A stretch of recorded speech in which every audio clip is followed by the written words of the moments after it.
let's take a look at our top selections for the... Hi, everybody. Dan Illman, Mike Beer. The feature race at Oaklawn Park on Saturday has Kentucky Oaks qualifying points on the line. Let's take a look at the field for race number 9. It's the Grade 3 Honeybee Stakes. $300,000 is the purse. We have a field of 8. Brad Cox has the morning line favorite, Mike, the number 4 Sunpath, who was the beaten favorite last time out in the Silver Bullet Day at the fairgrounds and is now perhaps looking for easier pickings at Oaklawn. The fairgrounds has a very deep crop of 3-year-old fillies, one of them trained by Brad Cox, Travel Column. Yeah, that was a pretty good field in the Silver Bullet Day she faced. I guess she was a little disappointing there, Dan. I thought she ran fine, but it's hard to find the excuse for her to lose that race at whatever she was, 3-5. We'll see if she does better in this race. I feel like this was an okay field, probably not as strong as that one. I actually feel like Brad Cox has the 2 horses to beat in here with her and coach.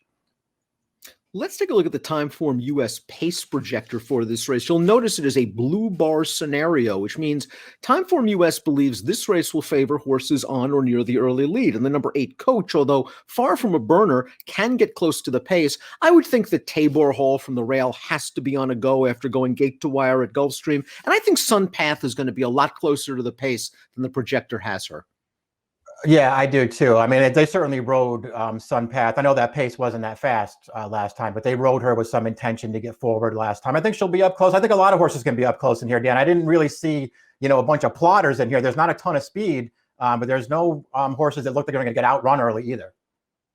These fillies will race without Lasix. Tabor Hill added Lasix for her most recent race at Gulfstream.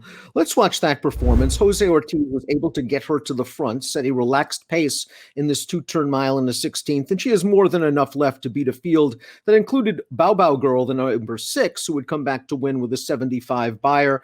It looks like this filly is getting better with distance. Yeah, it does. She's bred for that too. I mean, I guess you could argue that the Lasix helped her last time, but I think it had more to do with distance. She's bred to go long. They finally got her out around 2 turns, and she improved last time. You mentioned the 3rd place finisher came back to win. I actually even feel like the runner up there is a good horse. She was a heavy favorite there, and maybe doesn't want to go that far, but that's a pretty nice horse, Caramel Swirl. So this really looks like she's headed in the right direction. 10-1 on the morning line, and she could be close to a moderate pace. Will Secret is the number 2. She's okay. She kind of hinted at that. 3 starts back with a solid 3rd-place effort behind Clairiere, who's come back to become one of the better 3-year-old fillies in the country. She then was a solid maiden winner at the fairgrounds. She came back to win this race, the Martha Washington, one of the prep races at Oaklawn for the Honeybee. She caught a muddy track, but she made a nice sweeping move on the turn. She put this field away. You're going to see Coach finishing in 2nd. This was a good effort for Will Secret. I still think she's a bit underrated. Yeah, she ran well in here. You were 100% right about her this day, and you liked her in this race, and you got to love it when the horse is 8-1 and looks like she's going to win coming to the far turn in that race. She put a big run in there. She was very good in that race. What track could have moved her up, but her fast dirt races are just fine. The question is, she was 8-1 last time. Do you want half that price, at least in this race, against what is perhaps a better field? Willful Woman looks like she has a tremendous amount of upside for trainer Steve Asmus, and she has not taken a backward step on the Beyer speed figure scale. Let's watch her last race. Muddy track at Oaklawn. I like the way she finishes. She turns into the stretch, and it looks like she's going to be in a pitched battle down to the wire in between horses. But once she gets her head clear of this horse, she's going to really drive it on home. I think this distance is very good for her. She seems to be coming into her own. She's still a little bit green. Yeah, I agree. She does look like a kind of horse who just wants more ground. It's almost, looks like Asmussen handled her that way anyway. He didn't debut her until late, going 7. He had this horse, on the work tab throughout the summer, but he didn't debut her in any of the short sprint races he waited. So it feels like she wants distance. It feels like she's getting better with every race. And she has good tactical speed as well. The number 4, Sunpath, is your morning line favorite. Again, she was beaten at odds on in the Silver Bullet Day. The 3rd-place finisher from that race came back to run 3rd to the big 2 at the fairgrounds. Clairiere and Travel Column in the Rachel Alexandra. That 3rd-place finisher, Moon Swag, earned a 74 buyer. One of the big issues with Sunpath is the gate. She is not a good gate horse. Sometimes she breaks through the gate before the start, and a lot of times she doesn't break very well, so it's really up to Joe Talamo to have her alert. Yeah, and she also has to rebound from the Silver Bullet Day, Dan. Again, I didn't think she ran poorly in that race, but they seemed intent on getting her up on the pace. They got her there. She took over at the top of the stretch like she might be really tough in that race, and she was no match at the end there. So it was pretty disappointing last time at a short price. I think she has talent. She still looked a little green to me when she won those back-to-back races at the end of last year. She has to put everything together, and if you think she's going to do it in here, you're probably going to get another short price on her. Like the number 3, Willful Woman, the number 5, Pauline's Pearl, is a well-bred Steve Asmussen trainee that has moved forward from a buyer's standpoint in every start. Her last race at the fairgrounds, her best yet. It was over sloppy going. She won nicely, and I have a feeling she's yet to achieve her true potential. She's a bit of a sleeper here, and I think she has enough speed to stay within range.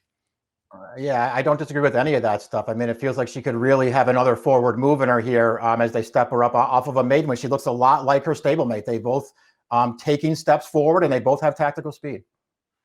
Absolute Anna was a debut winner coming from well off the pace, going short at Los Alamitos. She then caught a muddy track at Oaklawn, and she faced a decent sprint field. Abrogate came back to run third in the Dixie Belle with an 81 buyer. I'm not really worried about the extra distance here. Her second dam, I believe, finished second in the Honeybee, then won the Fantasy, then was third in Rags to Riches' Kentucky Oaks. Yeah, she has plenty of pedigree to stretch out here, so I don't think that would be your concern. The concern is how well does she match up with these horses right now? Let's watch Olivia of the Desert's final start as a 2-year-old from trainer Kenny McPeak. She got a very nice ride as the favorite to win the trapeze, saved ground every step of the way. Looks like she's still got a lot of work to do, Mike, with an 1/8 of a mile to go, but she's going to gut this out and just get up for the win. Yeah, she's going to surge very late here. Kind of feels like the horses here, the dead heat for second. The one in the middle there didn't put it away on the lead. The horse on the outside looked like she hung a little bit. Olivia of the Desert did get the job done, and she was very game to do it, Dan. Listen, she's very likable. I like her running style. She's a very handy kind of horse, but it does feel like she has to improve to go with horses like this. The number 8 Coach is a horse that I think everyone must at least consider. She looked so good winning her first 3 starts, then third to Travel Column and Clairiere. She ran well in that race in her final start at 2. And in the Martha Washington, we saw her finish second, but she kind of got pinched a little bit at the start and then made an early move. All in all, I think it was a good first start back for Brad Cox, and she can take a step forward. Yeah, and she has I guess the muddy track could be an excuse for her last time as well, Dan, because it just feels like even though she wound up getting second at the end and she did have some early trouble that you mentioned, it just doesn't feel like she ran her best race in there, especially when you compare it to the Rags to Riches and the Goldenrod, where I thought she ran well in both of those races. I'd be willing to give her a chance to rebound here. We'll just see what kind of price she is. And with an alert break, she can get close to the pace. Top pick time for the grade 3 Honeybee. 6-1 chance for Mike on the morning line. The 3 Willful Woman just looks like she's improving with each start. Yeah, I mean, we'll see. She's going to have to improve to beat this field, Dan. The 2 Cox horses, I guess they're the horses to beat in here, Dan. I just didn't really want to pick either one of them at short prices. I'll try to pull off a little bit of an upset here. I respect your top pick. She is my second selection. I'm going to ride Will's Secret one more time. We probably aren't going to get the prices last time in the Martha Washington, but I think she's okay. And I think around the 7-2 range might actually be pretty fair. 3-4-8-2 for Mike, 2-3-5-7 for me. The grade 3 Honeybee, the feature race at Oaklawn on Saturday, a Kentucky Oaks prep. Best of luck.